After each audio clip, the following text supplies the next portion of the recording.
पालघरमध्ये सुरू असलेल्या मुसळधार पावसाचा ग्रामीण भागाला मोठा फटका बसलाय।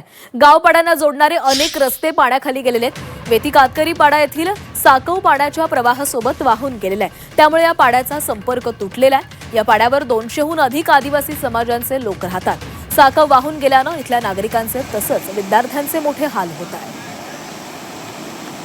तर पालघरमधील मुसळधार पावसाचा पालघरच्या ग्रामीण भागाला मोठा फटका बसलेला आहे। गावपाड्यांना जोडणारे अनेक रस्ते पाण्याखाली गेलेत। वेती कातकरी पाडा येथील साकव पाण्याच्या प्रवाहासोबत वाहून गेलेला आहे। त्यामुळे या पाड्याचा संपर्क तुटलेला आहे। या पाड्यावर 200हून अधिक आदिवासी समाजाचे लोक राहतात। साकव वाहून गेल्यानं इथल्या नागरिकांचे आणि विद्यार्थ्यांचे मोठे हाल होत आहेत।